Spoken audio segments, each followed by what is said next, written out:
Namaste and welcome to Times Health Plus. I'm Miss Vinita Sakpal, a senior nutritionist from the Yoga Institute, here to guide you all on a beautiful topic which is food and thyroid health. If you remember in the last session, we were talking about the part one session of thyroid itself. Now we are going to talk today little more intrigue details or little more complex diseases related to thyroid and little more nutrition that is important to maintain your thyroid health. Okay, now every week if I see, we do give you a task, right? So I want to know that, have you all tried do the task that has given to you in the last session? I have asked you to at least incorporate any of the four practices, right? Either you can either it was related to your sleep, your exercise, your food intake, right? So if any one thing you have done in this previous week, please let me know in the comment section, and let's see how certain habit changed has got you little bit of results in you, and that had made you feel little different than usual. So if there is any sort of experience, you can always share with us on the comment section. We will love to surely understand your progress, and of course this will be very inspiring to others also. Okay, with this I'll just quickly brush you up with the past session of thyroid health so that you will be able to connect today. We actually learned about what thyroid is, where it is located, how what are the types of hormones from this thyroid gland it has been released, like T3 and T4, right? For its conversion, iodine is important. For its activation, selenium is important. For its function to happen, zinc and iron is important. That we have learned in the last session. Then we learned about there are the two types of thyroid, which is hypothyroidism and hyperthyroidism, right? So in the hypothyroidism, we understood that it is something that it makes the metabolism very slow. Therefore, the food is not getting properly absorbed in the body or digested in the body. Everything is running very slowly. But in the hyperthyroidism, we learned about something that your thyroid functions or hormones are functioning very rapidly, and because of which there are high chances that your metabolism is super fast. So the people, if you see, who has hyperthyroidism, they are little leaner, they lose their weight very rapidly, and the people who are hypothyroidism, they are towards the weight gain issues. Okay, so with this then we understood what are the foods and what are the routine that is equivalent for such kind of conditions. Now in today's session we will be learning about little more detail about thyroid health. For example, we will understand the cause of these thyroid imbalance. Then we understand certain diet that affects the thyroid function. We will understand the foods which are helping the thyroid health and which are interfering the thyroid hormone function, and of course the importance of multiple other parts of the body like gut, then there is brain, then there is multiple other things. So how these all things are connected with our thyroid, that we'll understand more in detail. And of course, along with the diet, it's very important to manage your lifestyle. So that also we are going to understand a little bit in the detail. Okay, fine. So without wasting any time, let's start and understand that what are the causes of thyroid problems. Okay, so before this, now tell me, how many of you are facing from issues like too much of stress, or too much of eating patterns have become little abrupt. Sometimes we eat home cooked meals, sometimes we eat outside meals, sometimes we order. So little lifestyle has gone little poor, sleep pattern has been affected, stress has been seen more nowadays. So don't you think that compared to earlier days, like the ancestral times, compared to that time and now the era, since it has been changed, there is so much of difference in eating patterns, right? So much of difference to balance your, to manage your stress, so much of difference in your sleep patterns. So everybody, can you come to this conclusion and tell me in the comment section that yes, the situations have changed, the demand has changed, the stress factor which is seen is more compared to the earlier days, right? And we are still unable to deal with this stress, we are still unable to make our routine better when we know the pros and cons, but still somehow we are finding it very difficult to balance our lifestyle, right? We do.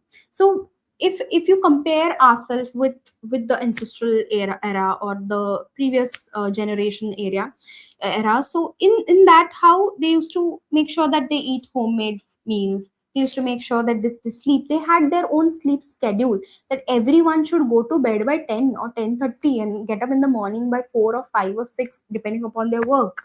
They used to make sure that the stress is not bothering the younger ones. They used to balance them, manage their steps so well that It never affected their health so much. Why? Because they had more of physical activity compared to what we are having now. Currently, how the lifestyle has become, it has become more like easy to go and purchase things, easy to find for a convenient food, or makes recipes very quickly without even understanding how you preparing it. So food has gone for a toss. We are not understanding how to balance the food. We are unable to manage the stress. Now you see stress is being affected to every individual, whether it's younger generation, whether it's elderly one. Everyone is going through stress issues, right? And similarly, sleep pattern has gone for a toss.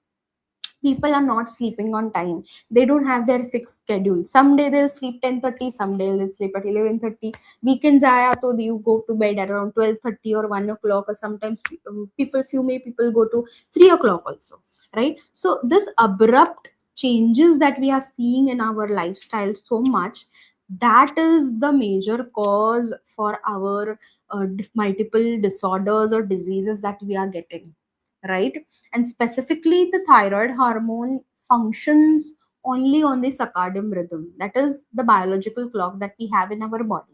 And if we are not respecting our biological clock, somehow the thyroid hormones go into the imbalanced state, right? So if we are not eating on time, if we are not managing the stress, if we are being awake till late, if we are not exercising at all, then of course your body is becoming sluggish, your body is becoming very slow.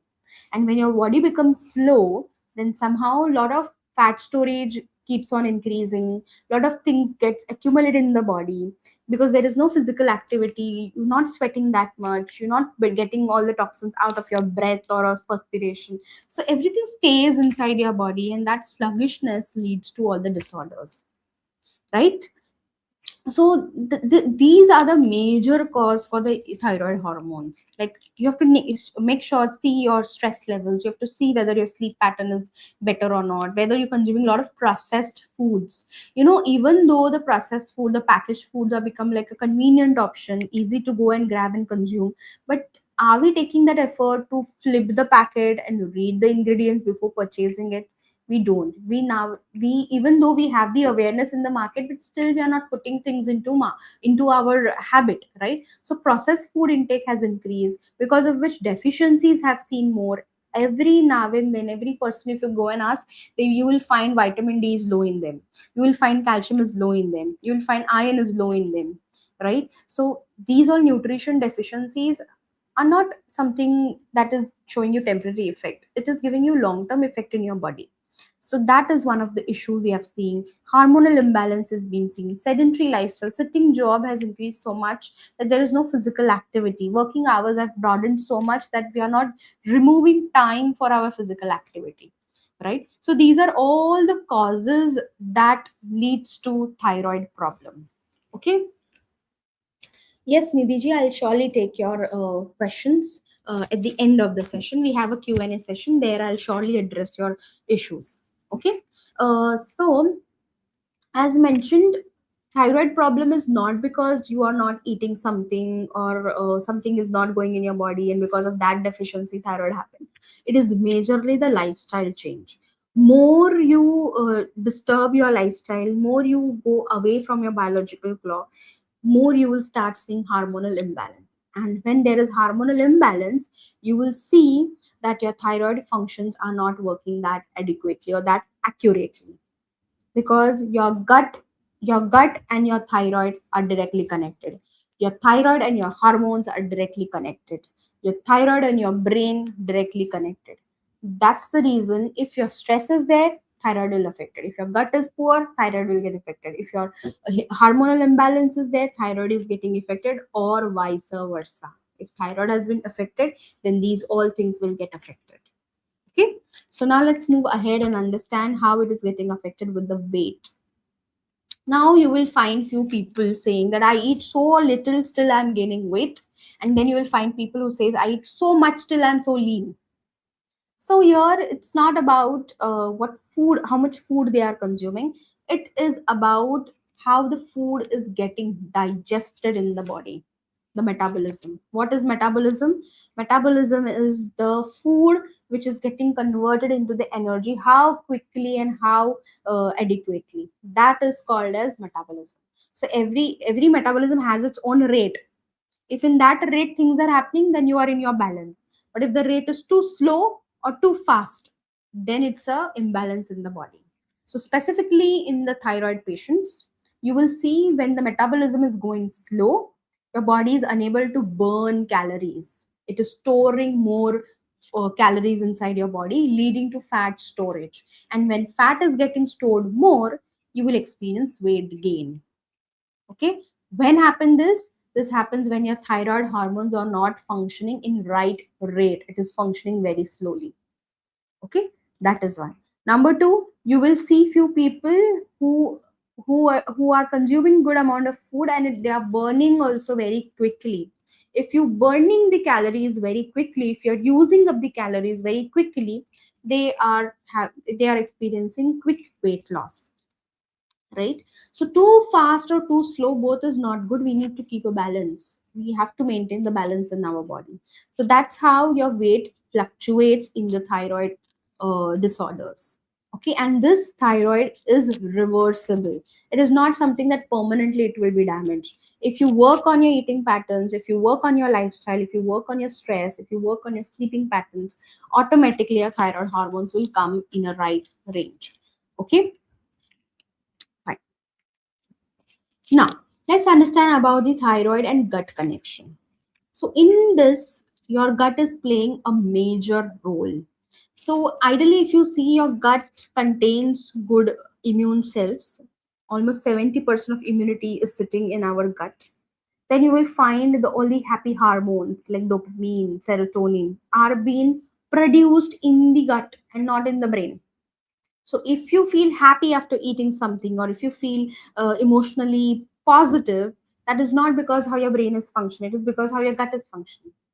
Okay, so in the gut, the serotonin, dopamine, which are happy hormones, they are being synthesized, and then your mind senses it and it starts reacting on it. Okay, similarly, more than your brain, neurons are being sitting in your gut lining. So that's the reason gut is called as a second brain, because the work brain has to do, similar work has been done by the gut. Okay, so if your gut is healthy, then your food will get nicely absorbed, nicely digested, your immunity will be in right state, your hormones will be releasing very positively. You will see a lot of happy hormones after eating meals. You will feel happy, light, sustainable, something like that. But if your gut is poor, then it is creating all disturbances in your digestion. For example, if your gut is not functioning that adequately, your food will not get digested, and therefore through that food the nutrients are not getting properly absorbed, because gut has been disturbed. Okay, when the nutrients are not getting absorbed, the food that stays in the stomach for longer duration starts to ferment, and because of fermentation, a lot of bad bacterial growth increases. And when bad bacterial growths overpower compared on good bacteria, then somehow inflammation increases in the body, in the stomach, basically in the gut. When inflammation increases, then you will see that there will be more acid formation, because of which your food was not getting properly digested. You might end up with acidity issues, you might end up with bloating issues, and in the long run you might end up with IBS, IBD, and all sort of gut dysbiosis disorders. Okay, so inflammation increases if your gut is poor, and if gut is not functioning well, your even hormone is going for a toss. There is hormone imbalance. Your, when there is inflammation, it's a stress that has been developed in your body. When there is stress, there is high cortisol levels, and when cortisol level is continuously high in your body compared to any other hormones, then somehow it will so somehow this sorry, I just want to see the comment section. Kriti ji says you need to repeat. Okay, I think you're talking about the gut part, right, Kriti ji? So I'll repeat for her. I was talking about the inflammation part, right? So how inflammation usually happens? So if your gut is already working very slow, because thyroid is not working that adequately, your metabolism will be slow, so your gut is not working nicely. Okay, now when the gut is not working nicely in a right rate, then food will stay in the gut as it is. right? So when food stays in the gut as it is, then this food will start getting fermented, because it's staying for the longer duration, and in our stomach there is already an acid. So it will start to aggravate, and it will start to inflame more, like uh, more of acid production will be seen, and food will get fermented. Now when the food is getting fermented, that means there is a growth of bad bacteria. When there is more bad bacteria compared to good bacteria, this bad bacteria is now overpowering all the gut area. Now, this bad bacteria, because they are overpowering, inflammation will increase, because all the foods are getting converted into toxins formation. Undigested food will be formed. Because of undigested food are formed, inflammation will increase. When there is inflammation more, of course, your food is not getting absorbed properly. Nutrients are not getting absorbed properly. And when there is high inflammation, automatically you will see there is acidity, there is bloating, there is flatulence, there is indigestion, like you see literally undigested food in your stools, right? Then you in the long run, then you will experience IBS, IBD, all gut dysbiosis, leaky gut issues, and gastritis issues, and these are like long term effect, of course. But this happens if we ignore the gut issues that are happening currently. Okay, so inflammation is not good for the body, because it starts to disturb that particular area function. So when gut functions are getting disturbed, your hormonal imbalance is also happening, because wherever there is an inflammation, there is a stress. Wherever there is a stress, there will be a cortisol high. When there is more of cortisol high, other hormones are working slowly and sluggishly. Okay, and when there is cortisol high, of course there is hormonal imbalance. That's the reason usually females get affected with the period cycles.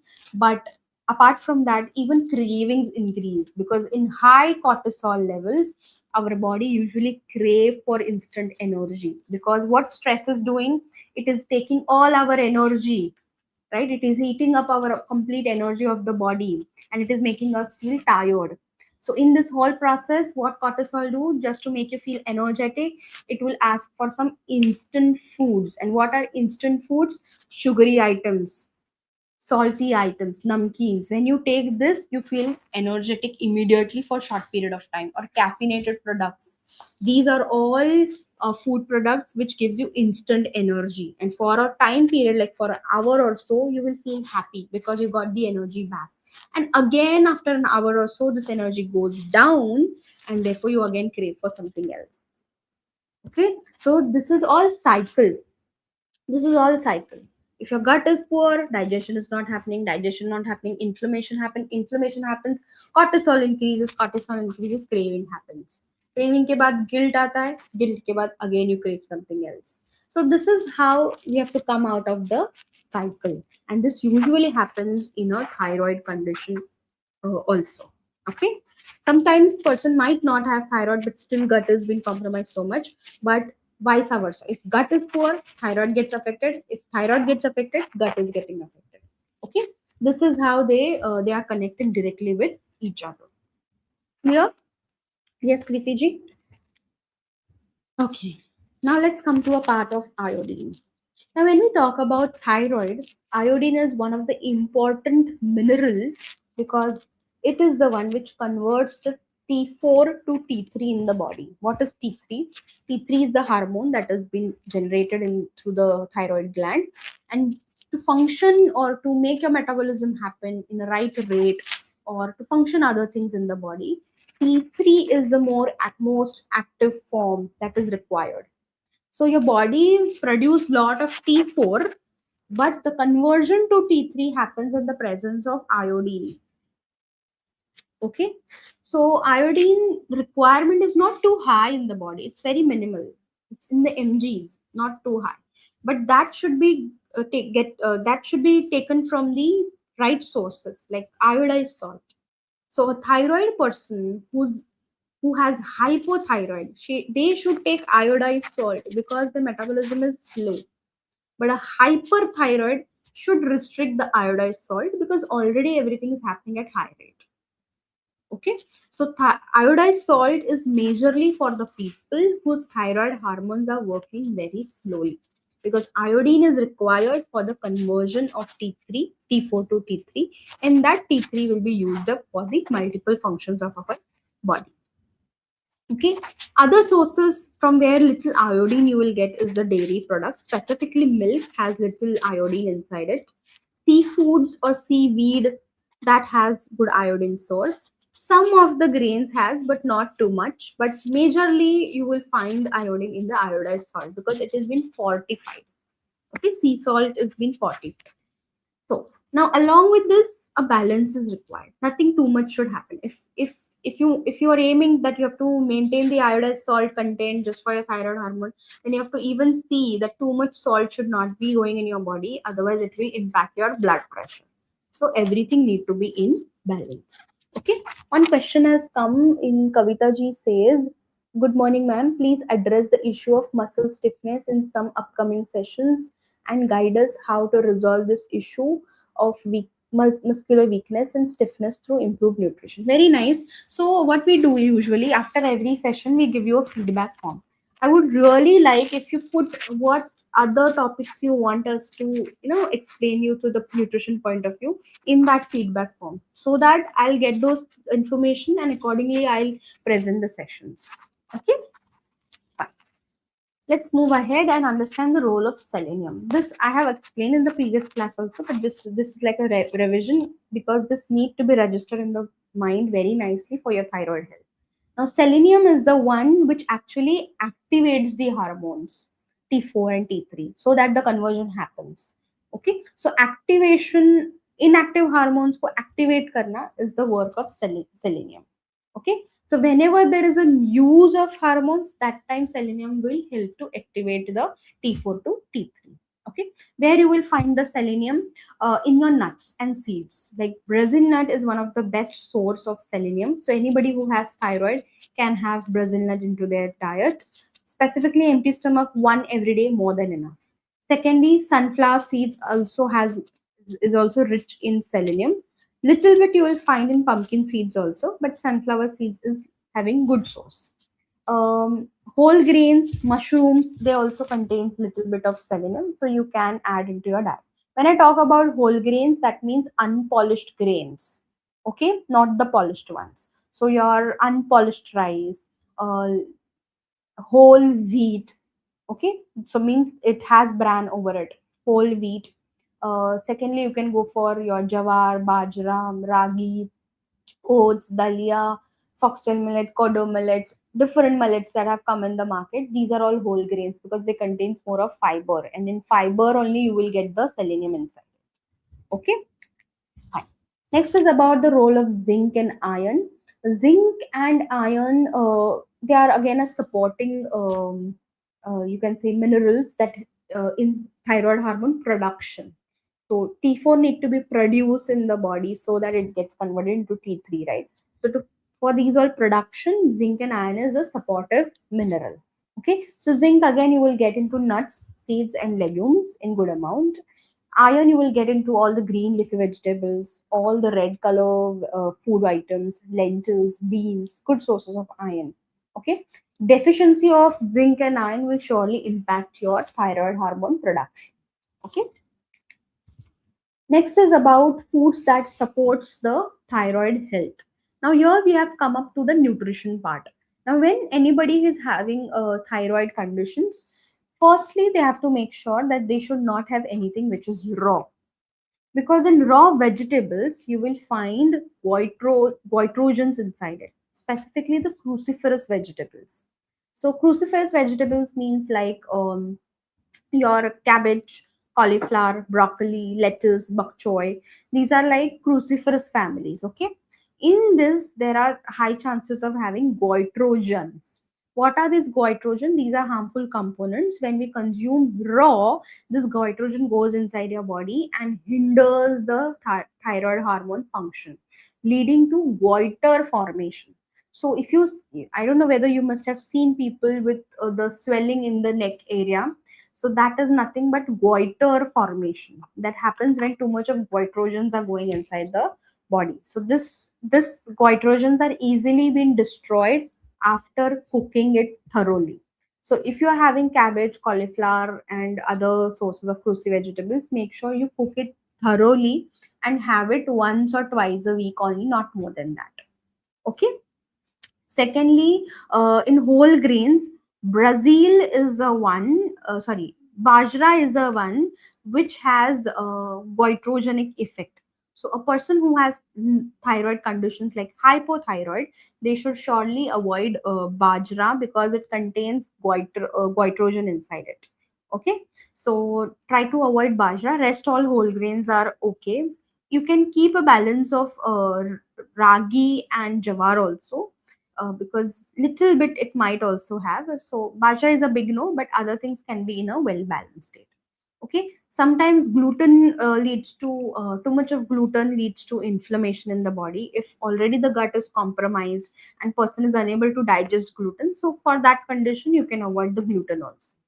Okay, rest, pulses, legumes, fruits, other fresh vegetables, green leafy vegetables, they are all good for the thyroid. Nuts and seeds, specifically if I mention the Brazil nut and sunflower seeds, these are like mandate into everyday basis. But secondly, you can also include flax seeds, pumpkin seeds, chia seeds, because they are all anti-inflammatory in nature. Okay, walnuts, almonds, good source to reduce the inflammation in the body. Okay, so that all nuts you can add on your regular basis.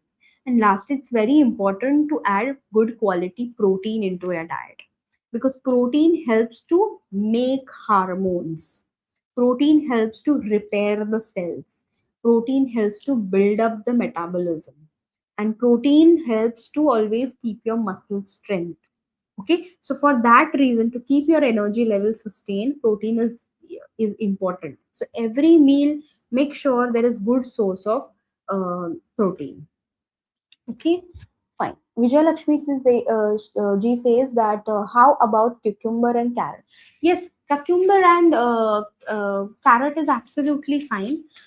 You can have it raw, no problem. But if you have a poor gut issue like bloating is there, or acidity is there, or flatulence is there, then it's better you slightly steam then and consume it rather than a raw.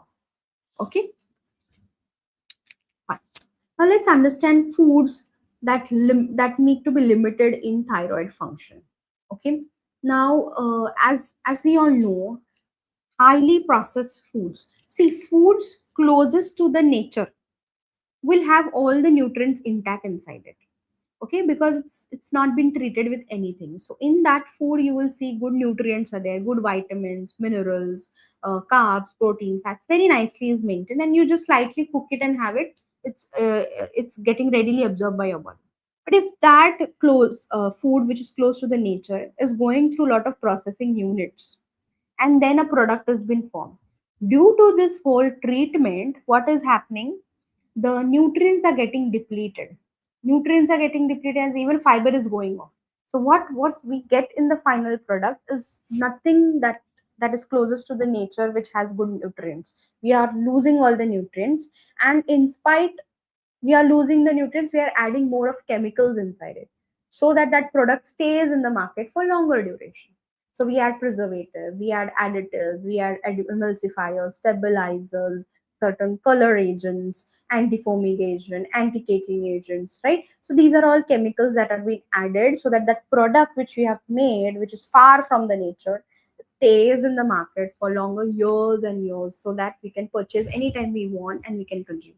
Now tell me, this processed item food compared to nature close food, which is giving us more nutrition?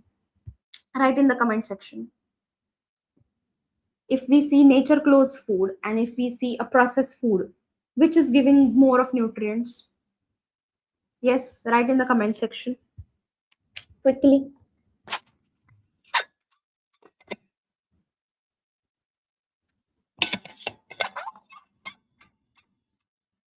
Yes, nature close, absolutely. So when we take food from nature close, we are getting all the nutrients, and when we take anything from the processing food, we are not getting anything from it. So now tell me, if your body is getting all good nutrients, then why not to opt from the food which is close to the nature, and why we go for more like processed foods?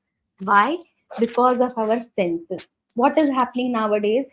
Our senses are controlling us, and we are not controlling our senses. Your mind is the one which is so fickle that if you are sad, if you are angry, if you are bored, your mind wants to keep you entertained.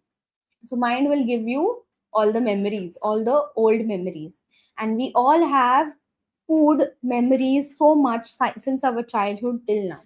In our childhood, the grooming has been done such a way that when a child cries, we give a chocolate to them.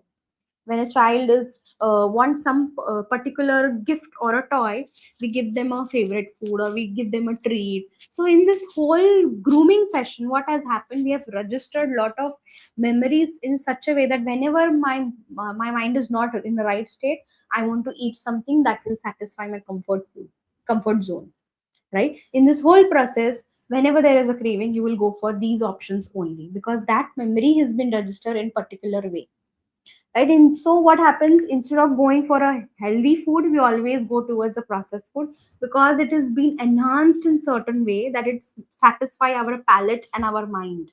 Too much of oil is added, too much of sugar is added, too much of salt is added inside it, too much of chemicals are added inside it, and it has made so flavorful and so tasty in appearance that somehow looking towards the nature of food, we feel it's boring compared to these all processed food, and therefore we go towards processed food a lot, right?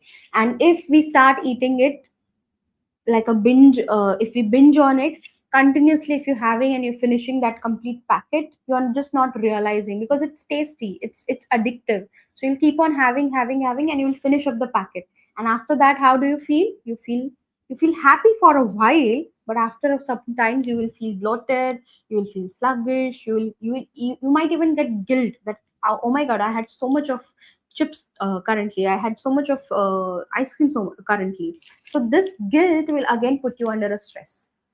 And the stress high, cortisol high, craving again comes after some time. Right? So this is all cycle that we have to come out of it. Because of food that is not giving you any nourishment, food which is not giving you right purpose to the body. Why to rely on it more compared to the food which is giving you? Right? So maximum 80% of your complete week should be nature close foods, and only 20% you can keep a bracket to have all these processed foods. Okay, so it's not mandatory that every weekend you should go and have processed food, but I'm saying that uh, if 80% of your intake is well balanced, it's the food which is rightly cooked, which is closest to the nature, then 20% you can keep a fluctuation so that whenever you get a craving or whenever you get an urge or you're going outside for a particular event and you have nothing source, that time you can go for these kind of extra options. Okay, so highly processed foods usually affect our gut, and that's how it affects the thyroid. Secondly, excess sugar. Too much of sugars, when it goes inside our body and where insulin is unable to take so much of sugar, then these sugars are getting converted into fats, and that fat is getting stored inside your body. Because of poor exercise, you are not even able to burn that fat, so fat accumulates, and that's how we see weight gain. Next, deep fried items, all the fatty items, too much of oil which is going inside your body. We don't know the oil quality also. If it's reheated, somehow it is carcinogenic in for our body, and that's how it makes the digestion even more sluggish. Lastly, any packet snacks which comes under highly processed foods only, these all will lead to inflammation in your body, and when there is high inflammation, then your thyroid hormones are also not functioning that effectively. Okay. Lastly, what is important? Regular meals. If you regularize your meal time, automatically your metabolism will improve and it will remove all the sluggish toxins from your body. But you need to eat on time. But if every day the time is getting fluctuated or you're skipping particular meal, then somehow your body is under a stress. Your acids are getting produced in these empty slots, right? So skipping meal is not a right way to fix your metabolism. Eating on time is a right way to fix your metabolism. Okay. Secondly, balance food is very important. Making sure proteins are there, fats is there, carbs is there. When these all things are very nicely balanced, then you will see that your energy levels are sustained throughout the day. Your hormones are functioning well, they are stabilized throughout the day, and your metabolism is also supporting to digest your meals. Okay, but you have to make sure that every 4 hour there should be consumption, and from snack to evening there should be only 3 hours gap, so that after dinner you get good 3 hours of gap to digest all the food, and then you can go to bed. Okay, if because of poor lifestyle, because of work lifestyle, you are unable to manage this thing, at least make sure to eat your dinner as early as possible. If it is happening late because of work, then you take only soups which are very gentle for, or khichdis which is very gentle for digestion, but majorly try to have your dinner as early as possible, around 8 o'clock at least. Okay, fine. Now, along with the diet, physical activity is also equally important. We have to make sure more the movement is there, more your metabolism will increase and more the calories will get burned. Okay, so exercise doesn't mean that you have to just join yoga or gym or any other thing. You have to just start with at least simple walk. If nothing else, but at least simple walk of 30 to 45 minutes is mandatory to every single person, whether it's a child, a middle-aged person, or an elderly person. You have to take an effort that in a day at least 30 to 45 minutes you should go for a simple brisk walk. Okay, because that will help to improvise your metabolism. Also, post your lunch and dinner, if you do a gentle walk in the house or wherever you are, even that will help to make your metabolism little better. Okay, so regular movements will improvise your metabolism. And metabolism improvisation doesn't mean just walk after lunch or dinner or doing morning walk. Even throughout the day, you should keep on moving your body. More than in half an 1 hour or 2 hour, you should never sit at one place. Always get up, do some walking, go get some water, go for washroom breaks. Whenever call is coming, just walk and attend the call. Go for staircase compared to elevators. This is how you have to keep your body more of moving. This will burn your calories even more compared to gym and yoga that you do. Okay, but at least one sort of physical activity apart from these movements is mandatory, so that your metabolism is always in a right state. Okay, if your metabolism is working well, then your hormones will be in balance, and if hormones are in balance, then your stress will be reduced in the body, and that's how you'll be able to maintain your weight in the right way. Okay, so at least you can aim now that 30 minutes of walk you can start for now, and then gradually you can go to yoga or any other physical activity. Okay, fine. As we have mentioned about the stress, chronic stress will increase the cortisol. Cortisol will interfere with the thyroid hormone balance, and that's how it's very important to get a stress management. Why stress management is important? As we know, cortisols are hormone is not going to help you after releasing high in the body. It will always worsen the condition and make your metabolism more sluggish. So stress management is important. Whenever you experience a stress, divert your mind with any of the physical activity. You can take a hobby whichever you like. Just doing 15 to 20 minutes of hobby will help you a lot. Going for a walk in nature. Nature heals us very much. So please go do that, or talk to a friend, or write your emotions on a paper. Release your stress, release your emotions as much as possible. More you keep your emotion inside your body, it will impact your internal systems a lot. Spiritually, or I can say little psychologically, that if you're holding up what you want to say to other, or if you're holding up your own your own way of saying particular things, or your own opinions, or your own suggestions, if you're holding up because you feel shy, or you're introvert, or you feel if I speak, whether the person will like or not, if these things that you're keeping inside yourself, you're unable to speak up, that means it is triggering your thyroid hormones. And usually thyroid happens for a person who is unable to express the emotions, unable to express their own thoughts. So if you are that person, please do check, please do try your best to release all your emotions. If not with anybody, at least write it on a paper. That's how you will feel much better and lighter, and therefore your metabolism will improvise. Okay, so daily what you have to do, balance your diet, regular sleep is important, physical activity is equally important, stress management, and regular health checkup. Every 6 months or 3 months, do check your thyroid reports, just to keep a check about how your body is functioning. Okay, fine. With this, I have come up with a very nice task of the week. Every week we do give you a task of the week. Here we have given you a very small task that in this week you have to make sure that at least one seed you are adding into your daily meal. Even if you have thyroid, if you don't have thyroid, make sure you add at least one seed every day, whether it's flaxseed, pumpkin seed, sunflower seeds, whichever is easily available for you. Please do add one seed per day, which is 1 tablespoon. Okay. Secondly, go for a walk. If no physical activity is there in your routine, at least make sure that you do 30 to 45 minutes of physical activity. Okay. Thirdly, reduce sugar intake. See, sugar is just, you can say, it's overpowering our senses. Our taste palate wants sugar, but our body really don't require it. Sugar should be only 5 grams per day, not more than 5 grams per day you should consume. It should be always below that. Okay, because it's a slow poison, it's an aging thing, it's age our body very quickly. So please restrict sugars as much as possible and add only wherever it is required. Okay. Thirdly, practice some of the mindfulness activities, or just doing a simple 5 minutes of breathing will also help you a lot to release all the toxins from your breath. When we inhale and exhale, what is this exhale? Exhale means all the unwanted toxins are coming out through your breath. CO2 is not required in our body, so that is coming out of your body, right? So whenever you do pranayama, at least 5 minutes a day, even that will be really helpful to release all the toxins from the body.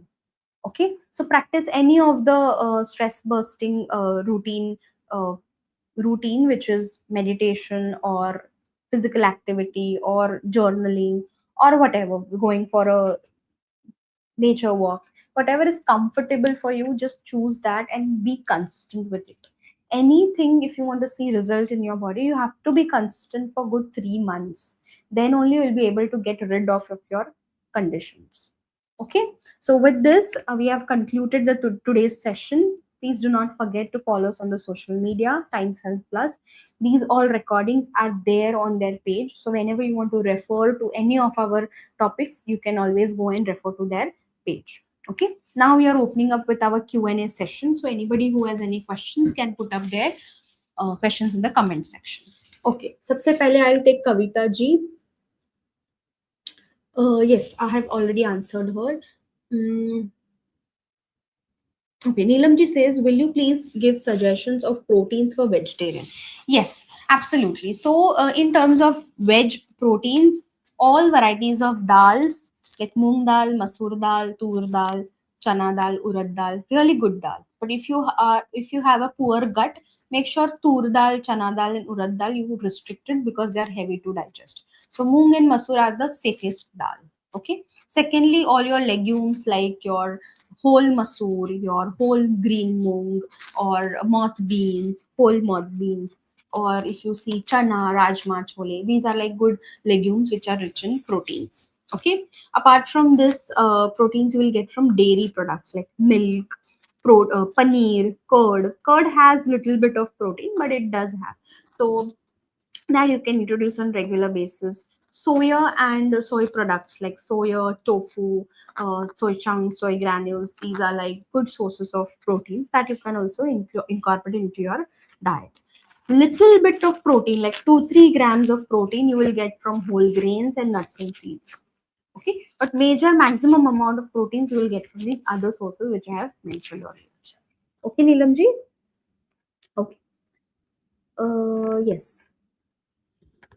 Ilagji says that how to improve gut.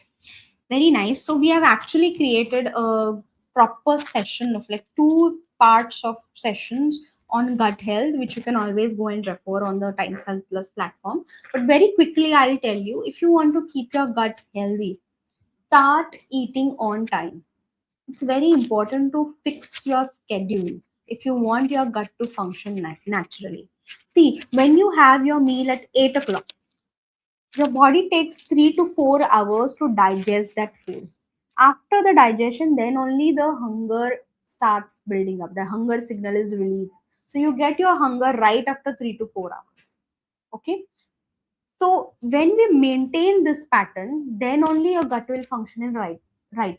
But if we are having around 10 o'clock, then again 1 o'clock directly you're having your lunch, then again 3 o'clock you munching something, then again 5 o'clock you munching something, and then you're having 10 o'clock your dinner. So much of abrupt intake is happening, right? And in between, majorly the small small snacks we have is usually the options are something that is gas promoting, the options are something that leads to bloating effect in the body, right? So it's important that what food choices you doing for your better gut, that helps for better digestion, that is more important.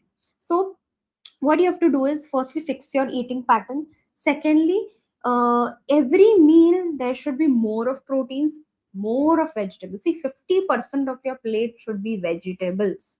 Whatever happens, 50% of your plate should be vegetable, whether it's a cooked or salad vegetables, any it is, but you have to make sure 50% of your plate is vegetable.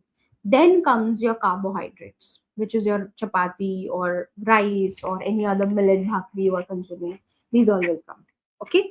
So when you add these things into your each meal, then the cravings will not happen. But if proteins are missing into each meal, if fibers are less into each meal, then cravings will happen. So three major meals and two in between snacks is sufficient. Now two snacks in between, that means very light snacks it should be. So snack can be like fruits, snack can be like soaked nuts and seeds, snack can be like your makhana, your roasted chana, your boiled sprouts. You can make a chart out of it and carry along with it. You can have bhel, kurmura bhel, which is puff rice bhel. So these are like lightest option. You can have roasted or boiled sweet potato. These are like better options in between that you can carry also and have to just satisfy your hunger. Too much of long gap between major meals are also not good, because that long gap will aggravate your acid levels, leading to acidity. Okay. So, and it also leads to overeating in the next session. So best is to always introduce the mid options in between. Okay. Fine. Yes, next question is Shushri, Sanshriya Nayarji. My sister eats clean and exercise as well, yet she complains of incomplete bowel execution. What might be the reason, ma'am? Okay, so check whether the food she's consuming, whether she's chewing very nicely. See, every meal that you consume needs to be taken 20 minutes to finish it up, because your brain gets signal after 20 minutes, or your brain realize after 20 minutes only that your stomach is full. But if you're eating your meals within 10 minutes or 15 minutes, that means you're eating your meals little faster. Okay, so if you're consuming too fast meal, the food is not getting properly chewed, and then it goes in the stomach, and stomach has to do extra work to break it down into small particles. So sometimes your stomach is unable to do that, and the bigger chunks go ahead, and that's how we see little uh, incomplete evacuation, or certain food particles in the bowels. That is one reason. Secondly, if exercise she is doing, make sure that the exercise is more towards the pelvic region, because the muscles, if they are weak near the anal part, intestinal part, even that could be one of the reason for incomplete defecation. Thirdly, if just see whether she's adding right fiber into her diet or not. If fiber is not right, the coarse one, if the fibers are missing in her diet, then because of that also incomplete defecation usually happens. And lastly, the water intake. If the water intake is poor, even because of that, there is a sluggish movements. Okay. Next has been mentioned, I have a lot of puffiness on my face. What should I do? My thyroid profile is normal. Puffiness could be of multiple reasons. If you are dehydrated, because of that, swelling happens. Because sodium gets high in the body, due to lack of water, and that sodium usually draws all the water and keep inside the cell. That's the reason we feel little puffy. Okay, so that could be one reason, because of too much of sodium into your body, lack of water intake. Thirdly, if after eating immediately you're going to bed, so food is not getting properly digested, it is sluggish, and that leads to puffiness in the morning. Okay.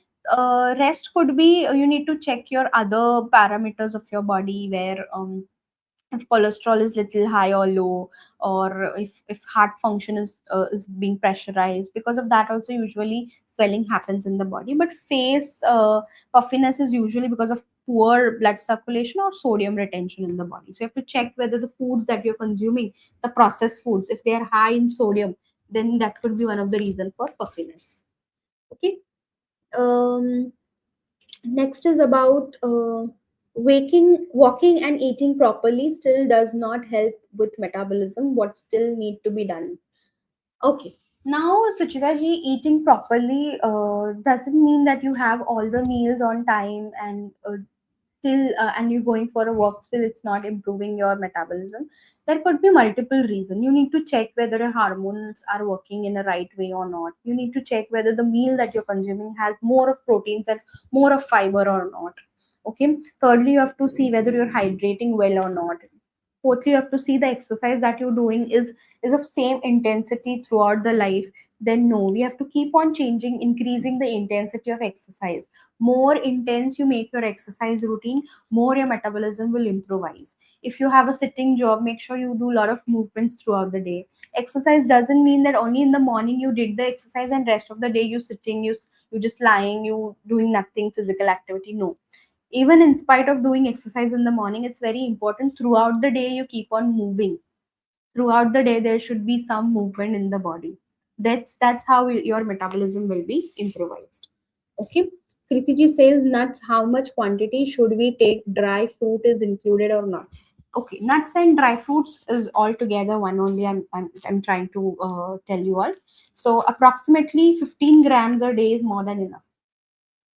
Okay, so 15 grams of your nuts is okay. 15 grams of seeds are okay, absolutely.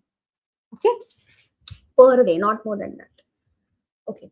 Then Surya Neelaji says thyroid versus gut health. Which one should be addressed first? I would say whenever there is any sort of issue, whether it's diabetes, thyroid, any other condition, first you fix your gut. Once your gut is healthy, everything will go on its place. Because gut is like a center point. It's like a foundation for everything.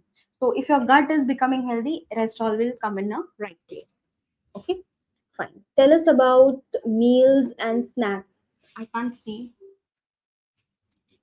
Okay. So, meals and snacks, as in what exactly you want to say? So, it could be something like where what time you should have meals and what time you should have snacks. So that means we have to maintain the circadian rhythm. Okay, so meal is something that you have to start your day around 8 o'clock. You have to make sure your breakfast happens before 9 a.m. anyhow. That's the best time to have the morning breakfast. And breakfast usually set up a day.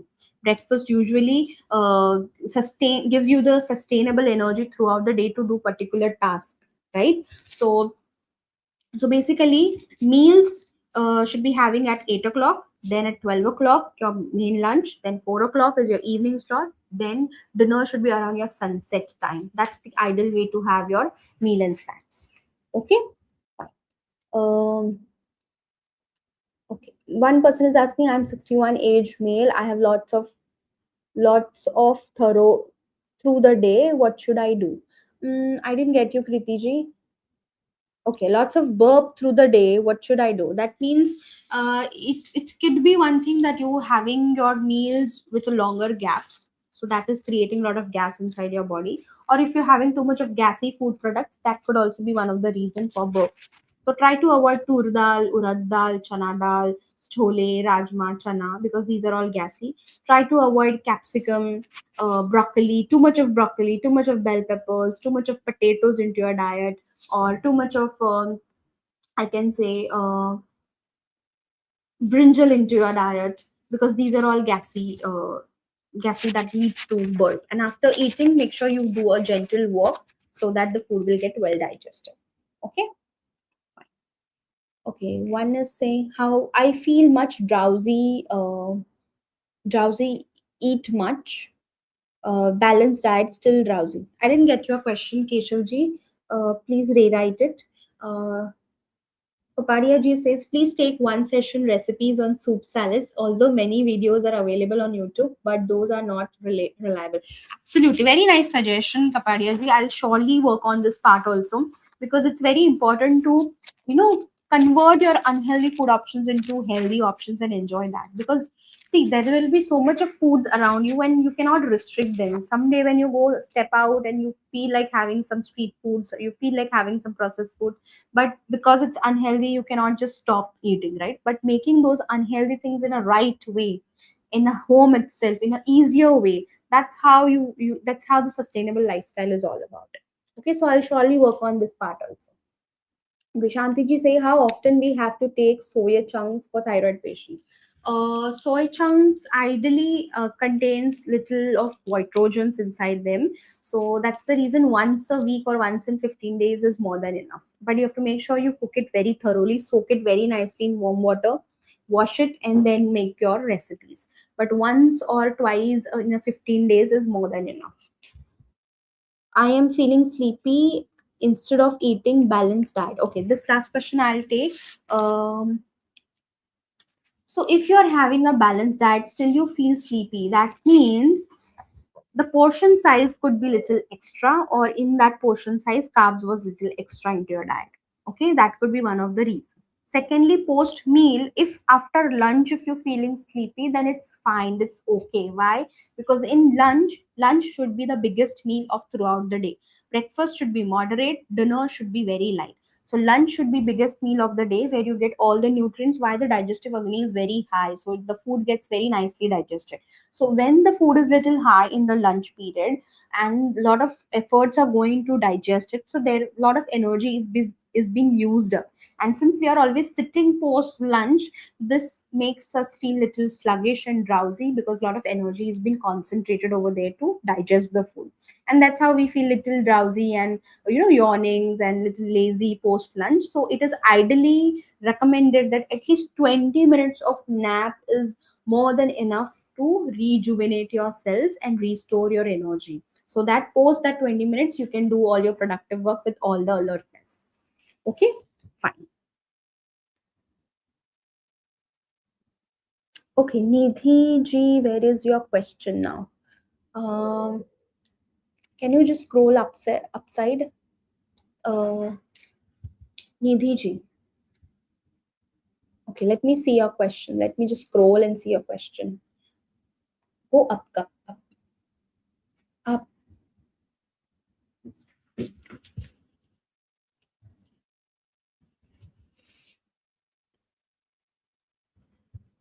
Okay, let me just check your questions. I'm not able to find your question, Nidhi ji. Or else you can rewrite your question down if it's possible for you, because I have already scrolled down so much. Go up. Okay. No, no. Okay, Nidhi, I'm unable to find your question. Can you just rewrite your question so that I can answer your question? And this I'll take the last session and the last question, and then we'll wind up our session. Okay, go towards new comments.